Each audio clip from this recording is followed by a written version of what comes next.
The history of Halloween is pure evil. On this occasion, it was believed that a gathering of supernatural forces occurred as during no other period of the year. The even day of Samhain were characterized as a time when the barriers between the human and the supernatural worlds were broken.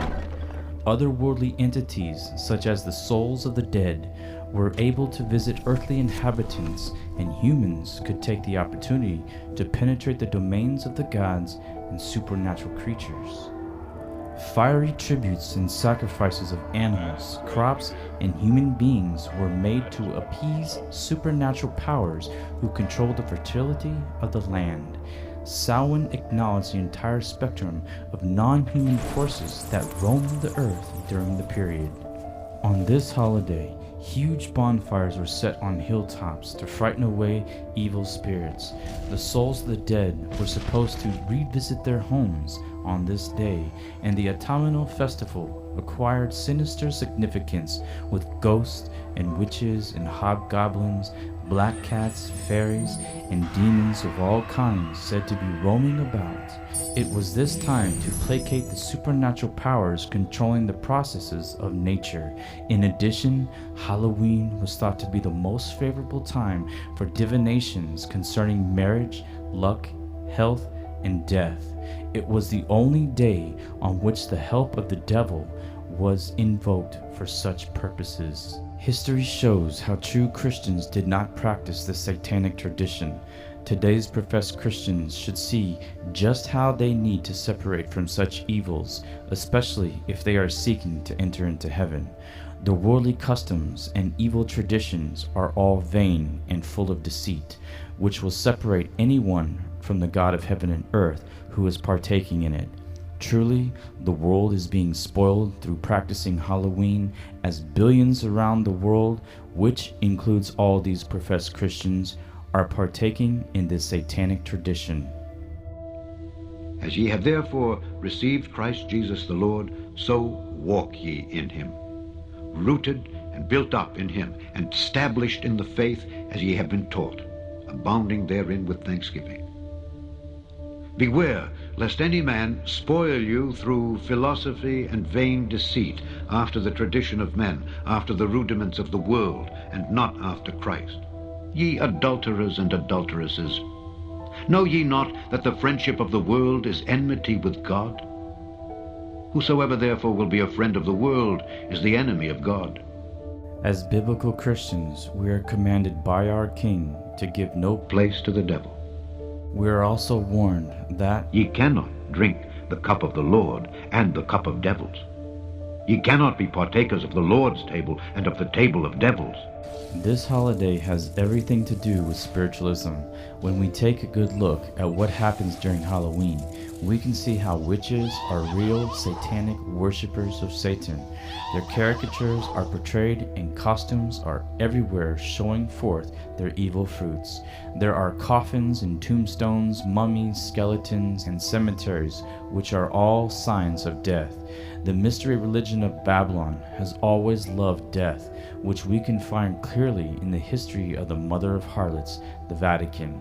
This mystery religion is all about death and murder and sacrificing innocent human lives as an offering to their dying god of death, Satan. Truly, the Church of Rome has shed more innocent blood than any other institution that has ever existed among mankind, will be questioned by no Protestant who has a competent knowledge of history. It is impossible to form a complete conception of the multitude of her victims, and it is quite certain that no powers of imagination can quite adequately realize their sufferings.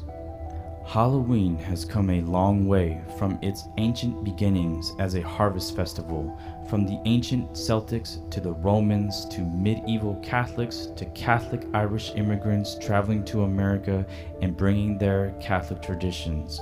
Halloween, like all holidays, speaks volume about the society that celebrates it till this day. As the people observing Halloween evolve, so does this holiday. The magic that is found in Halloween lies in clear sight, As Christians, we are to have no connection to witchcraft, which God hates, and those who profess to love God and serve Him, who practice such things, are provoking God to anger, as they fornicate with the world and commit spiritual adultery against the God of heaven and earth, and thus they rebel. Truly, history is repeating herself. And he caused his children to pass through the fire in the valley of the son of Hinnom. Also he observed times, and used enchantments, and used witchcraft, and dealt with a familiar spirit and with wizards. He wrought much evil in the sight of the Lord to provoke him to anger. For rebellion is as the sin of witchcraft, and stubbornness is as iniquity and idolatry. Because thou hast rejected the word of the Lord, he hath also rejected thee. When we look deeper into Rome's history, we can see a clear connection with this pagan type stuff as Halloween, but we need to dig deeper.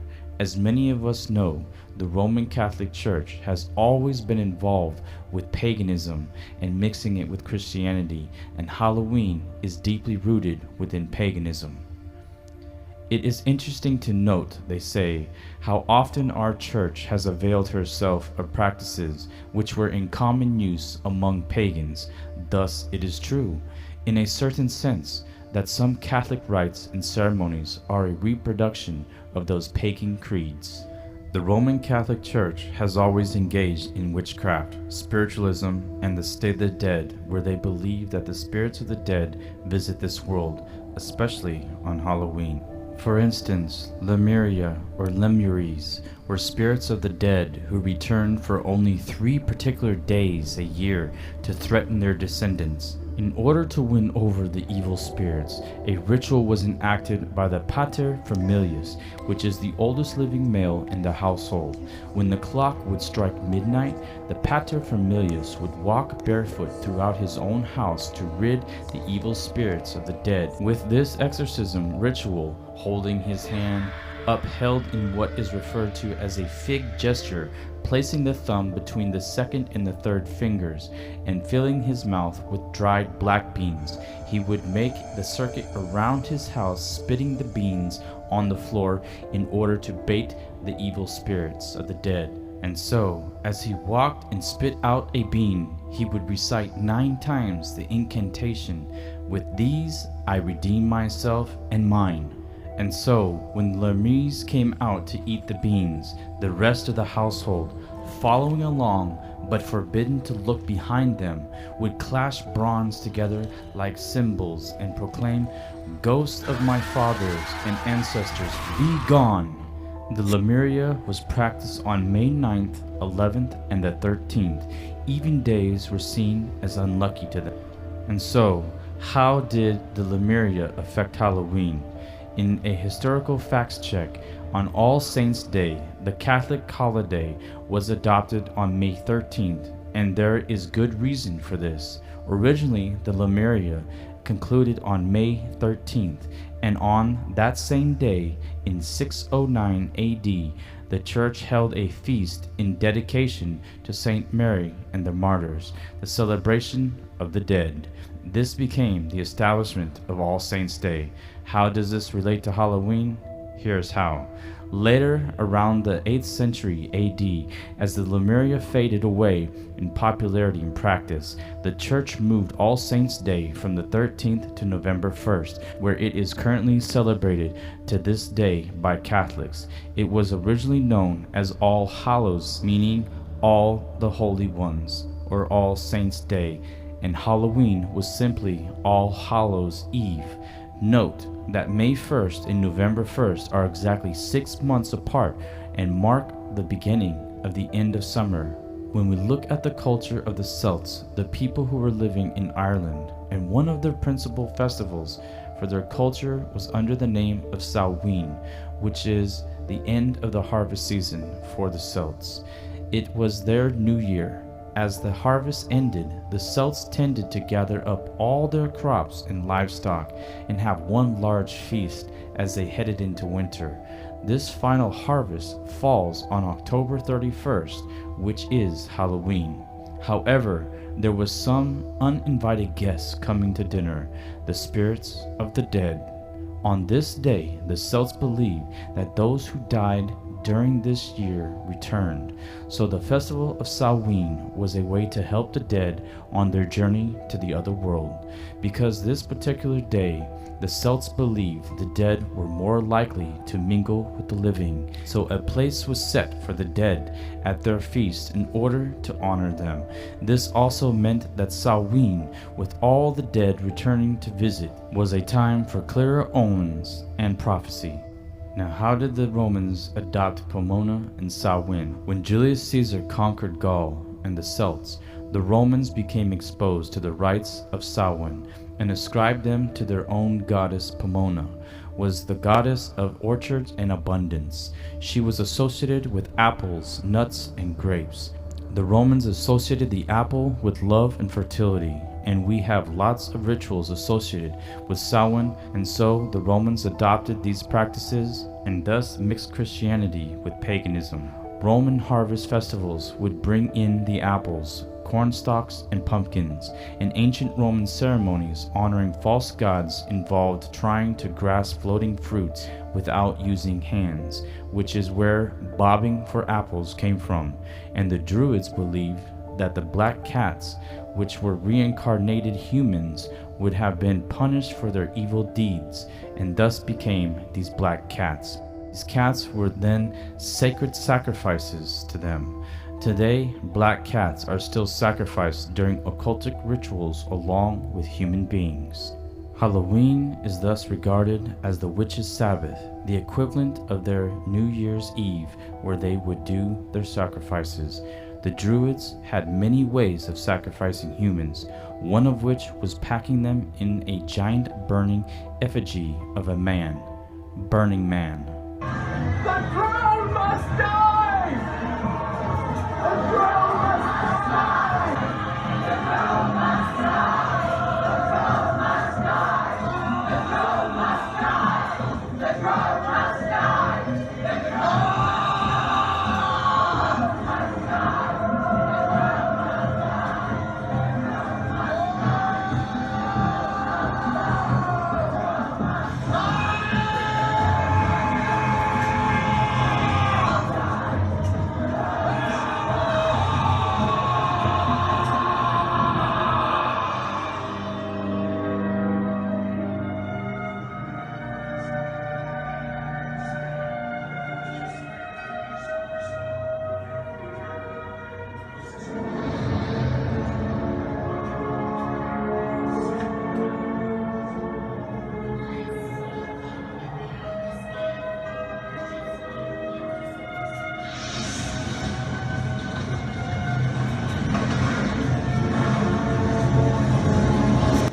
These roots lie firmly in the old pagan holiday of Samhain, which, along with May 1st, Beltan, was regarded as one of the most important days of the year. On Samhain, it was believed that the veil lifted between the worlds of the living and the dead, allowing spirits, demons, and other mythical creatures such as fairies a chance to walk among us. But the reality of Halloween through the eyes of the Celts and the Druids is scarier than any horror film, because it is reality.